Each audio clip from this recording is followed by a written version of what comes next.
Bueno, hola Dara, ¿cómo estás? ¿Qué haces, Ante todo, Belén? una vez más, gracias por colaborar en este trabajo. Bueno, vamos a ir arrancando. ¿Cómo decidiste estudiar la carrera de psicología? En realidad, yo empecé estudiando psicopedagogía.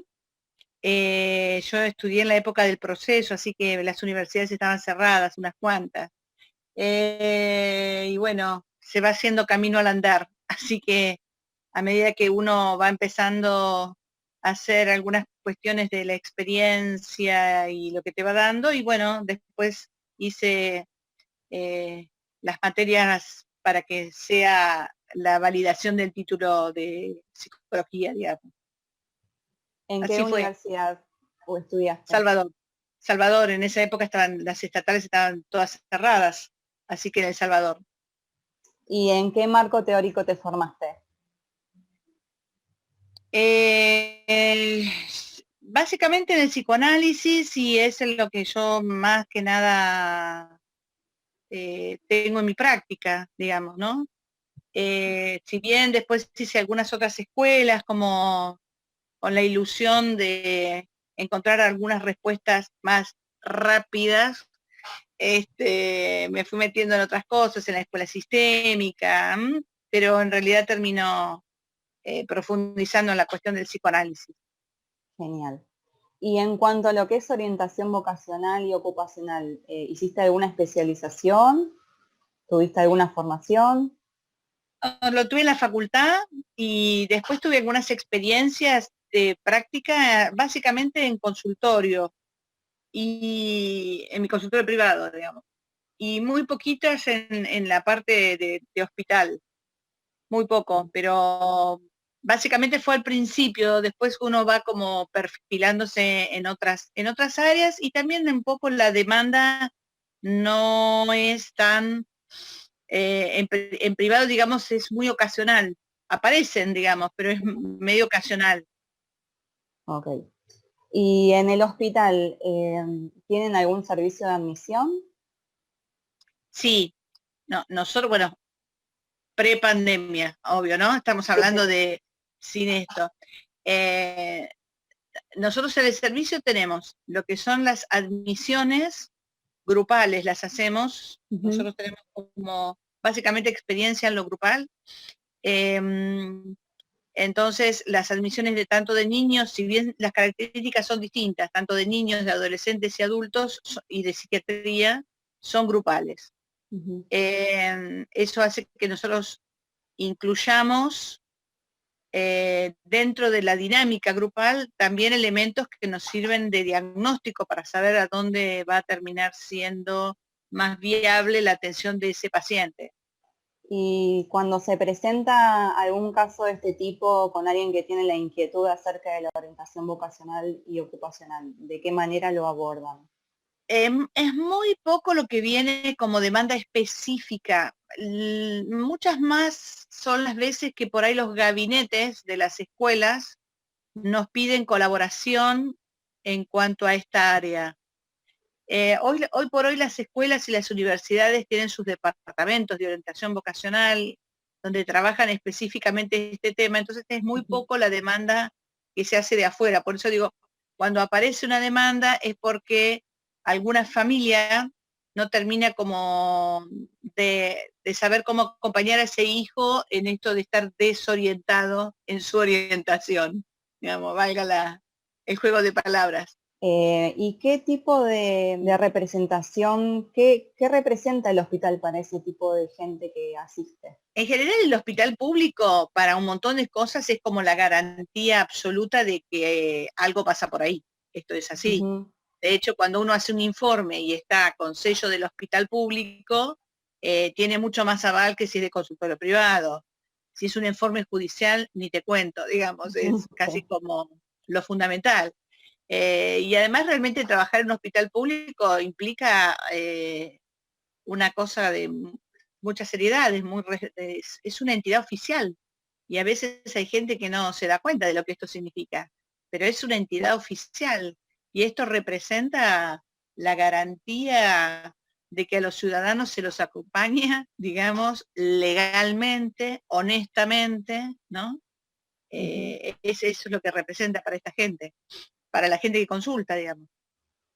Y con respecto a lo que es orientación vocacional y ocupacional, vos a lo largo de todos estos años, en cuanto a las demandas que fueron surgiendo, ¿fuiste viendo algunas diferencias, algunas modificaciones en cuanto a lo que demandaban?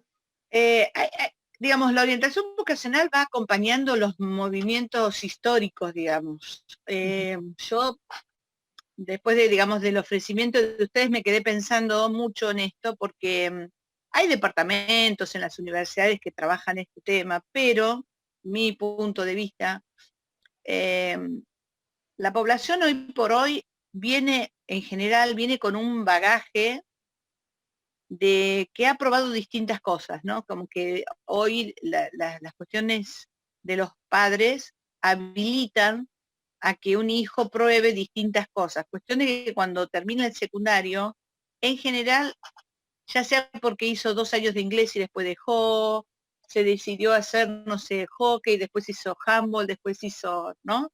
Como que está más habilitado y menos mirado como cosa crítica, que el pibe vaya cambiando, ¿no?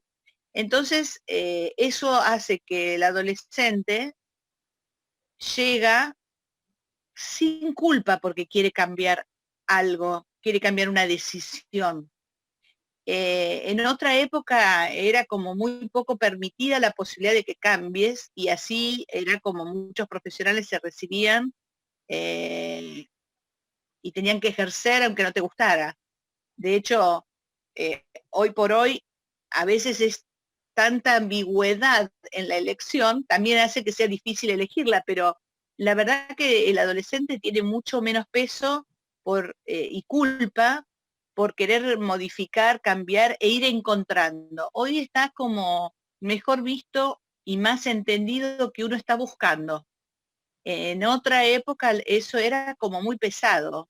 ¿Cómo no lo vas a saber? De hecho, cuando algunos docentes, por ejemplo, en los últimos años les preguntan a los chicos, ¿y ya tienen pensado qué van a hacer? Que alguno te dice, ¿no? Pero nadie mira críticamente que el que dice, todavía no lo sé, ¿no? En otra época, insisto en la otra época, porque hay un desfasaje muy grosso. En otra época era, ¿cómo que no lo sabes? ¿No? Y esto limita mucho las posibilidades de elección porque empezás a tener solo presión. Entonces yo creo que ese es un factor hoy a favor. Y la otra cosa que me parece que es a favor también es que no es un delito no haber estudiado cuando terminas el secundario. De hecho hay mucha gente que estudia de grande o primero decide ver qué quiere, y yo estuve en una universidad y incluso existe por el artículo 7º, digamos, la posibilidad de que uno estudie sin tener el título secundario. Tenés que hacer algunos requisitos, digamos, pero dentro de la ley de la universidad, la ley de educación pública, está habilitado que después de un ingreso y después de una como preparatoria, por así decirlo, el que no terminó el secundario, porque en su momento no fue posible y tiene más de una determinada edad, puede ingresar a un estudio universitario. Entonces son cosas, digamos, que me parece que están a favor del derecho a tener una profesión. Totalmente. Y una última preguntita.